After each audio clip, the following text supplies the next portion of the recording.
Sesuai dengan prospektus awalnya, PT Master System Infotama, calon emiten dengan kode MSTI, akan listing dengan menerbitkan saham baru sebanyak 667 juta lembar. MSTI didirikan pada tahun 1994 yang merupakan perusahaan penyedia layanan sistem informasi yang terintegrasi yang cukup terkemuka dengan layanan menyeluruh mulai dari desain, perencanaan, implementasi, dan optimasi infrastruktur. MSTI menawarkan solusi yang inovatif untuk mendukung pencapaian efisiensi dan produktivitas usaha. Portofolio layanan perseroan diantaranya berupa data center dan cloud infrastruktur, enterprise collaboration, digital business management, big data analytics, dan adaptive security arsitektur. Saat ini, Perseroan merupakan perusahaan penyedia jasa solusi informasi teknologi yang terbesar ketiga dari sisi pendapatan pada tahun 2022 dengan pangsa pasar sebesar 6,9%. Dengan profil di atas, pada perspektif awal, MSTI memasang harga penawaran umum antara Rp1.355 sampai dengan Rp1.595 dengan harga nominal saham Rp25. Dengan demikian, BBW IPO mencapai 54 sampai dengan 64 kali. Wow, mantap. MSTI tidak menerbitkan lembaran, dan menurut saya hal ini sangat bagus dibandingkan dengan apabila menerbitkan lembaran namun akhirnya tidak efektif. Artinya, daripada menerbitkan lembaran namun persentase penebusan lembarannya sangat kecil.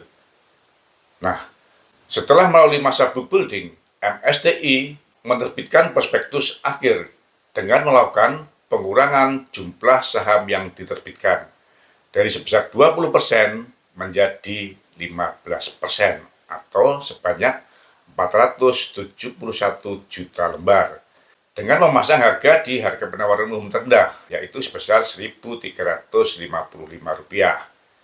Dengan demikian, dana hasil IPO yang dihimpun akan turun dari sebesar 1 triliun menjadi 638 miliar rupiah. Namun, menurut saya, rencana penggunaan dana hasil IPO cukup jelas, sebesar 102 miliar untuk pembayaran sebagian pokok hutang kepada Bank OCBC NISP, dan sisanya sesuai dengan prospektus awal sebesar 802 miliar rupiah akan digunakan untuk modal kerja. Namun, sesuai dengan prospektus final sebesar 536 miliar akan digunakan untuk modal kerja. Dengan demikian, 100% dana hasil IPO akan digunakan sendiri oleh perseroan. Penggunaannya cukup jelas. Dengan umur usaha yang sudah 29 tahun, BBW IPO di atas 50 kali dan 50% dari pendapatannya dari segmen perdagangan perangkat keras, apakah MSTI cukup menarik untuk dikolek?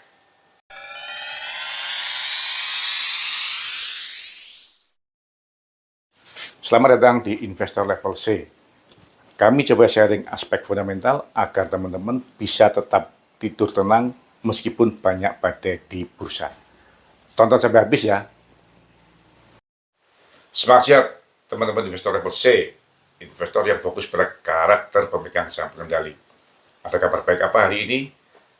Kali ini saya akan sampaikan 5 hal yang menurut saya perlu dipertimbangkan sebelum mengkolek saham MSTI. Yang pertama, sejak tahun 2018 sampai saat ini, modal saham yang disetor oleh MSTI tidak berubah. Artinya, tidak ada manuver penambahan modal saham yang disetor menjelang listing. Hal ini tentunya merupakan aspek positif. Apa pengaruhnya?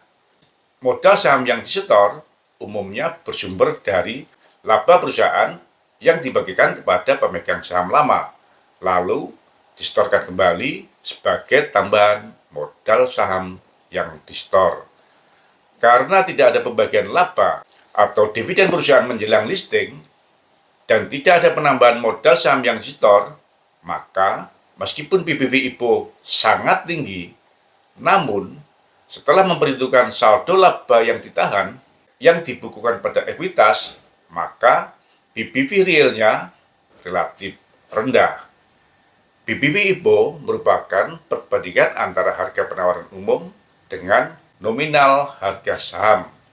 Sedangkan PBV real atau sering kita kenal dengan PBV merupakan perbandingan antara harga penawaran umum dengan nilai nominal ekuitas per saham.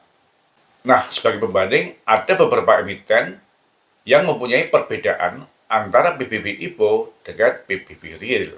MSTI, PBV IPO-nya mencapai 54 kali, sedangkan PBV realnya hanya 2,8 kali.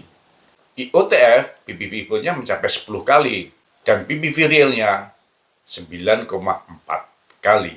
LOBI, PBV IPO-nya 4 kali, dan PBV realnya 3,1 kali. VKTR, PBV IPO-nya 10 kali, dan PBV realnya lebih besar, mencapai 12,7 kali. Yang ketiga, pengaruh pengurangan saham yang diterbitkan terhadap rencana penggunaan dana hasil IPO. Sesuai dengan prospektusnya, rencana penggunaan dana hasil IPO adalah untuk menurunkan pembayaran pokok hutang kepada OCBC NISP sebesar 102 miliar. Dan yang kedua, untuk membiayai modal kerja yang perolehannya akan menurun dari 802 miliar menjadi 536 miliar atau sebesar 60% dari target prospektus awalnya. Apakah dana ini mencukupi? Untuk mengetahuinya, maka kita harus menghitung kebutuhan modal kerjanya dan sesuai dengan laporan keuangannya, dengan tersikel sebanyak 60 hari, saya dapatkan bahwa kebutuhan modal kerja MSTI pada tahun 2023 mencapai 342 miliar. Hal ini karena terjadi penurunan penjualan pada tahun 2023 dibandingkan dengan 2022, yaitu menurun sebesar 36%. Namun, apabila penjualan tahun 2023 bisa naik, maka dana hasil IPO sebesar 537 miliar masih akan mampu untuk mengakomodir kebutuhan modal kerja sampai dengan penjualan tahun 2023 meningkat sebesar 10% dibanding dengan penjualan tahun 2022. Artinya, penurunan jumlah saham yang diterbitkan masih dapat mengakomodir kebutuhan modal kerjanya, dan hal ini menurut saya justru akan menambah efektivitas penggunaan dana hasil IPO MSTI. Yang keempat, potensi pasar dari MSTI. Saat ini terdapat 5 pelanggan utama MSTI yang merupakan perusahaan yang bergerak dalam industri telekomunikasi dan perbankan, yang menurut saya sampai beberapa tahun ke depan akan tetap aman dan tidak akan beralih ke vendor yang lainnya. Mengingat pelanggan utama tersebut telah lebih dari 4 tahun bekerja sama dengan MSTI. Dan menurut saya, biaya pindah ke sistem teknologi sangat besar, sehingga nasabah-nasabah utamanya tidak akan berpindah kepada vendor yang lain. Kelima pelanggan utama tersebut adalah PT Telkom, PT Telkomsel, dan 4 Big Bank, yaitu Bank Mandiri, Bank BRI, Bank BNI, dan BCA. Yang kelima, semua pemegang saham menjadi 3 dari 9 anggota komisaris dan direksi. Namun, sayangnya ada 1 komisaris di luar pemegang saham yang menurut saya kompetensinya perlu dipertimbangkan ulang, yaitu atas nama Ronald Waas. Sesuai dengan laporan keuangan pada BEI, sejak tahun 2020, Ronald Waas menjadi komisaris utama dan komisaris independen pada PT Sentra Tama Telekomunikasi Indonesia, emiten dengan kode SEN. Sejak tahun 2020, laporan keuangan SEN selalu rugi. Dan saat ini, tanggal 1 November 2023, harga saham SEN ditutup di Rp69. Saat ini, emiten SEN juga dapat tato perhatian khusus dari BEI karena ekuitasnya telah negatif. Sejak tahun 2020, Ronald Waas juga menjadi komisaris PT Asuransi Bintang, emiten dengan kode ASBI, yang ada di papan pengembangan. Harga saham ASBI pada akhir 2020 ditutup di Rp310. Dan saat ini, harga saham ASBI ditutup di Rp610 atau naik hampir 100%.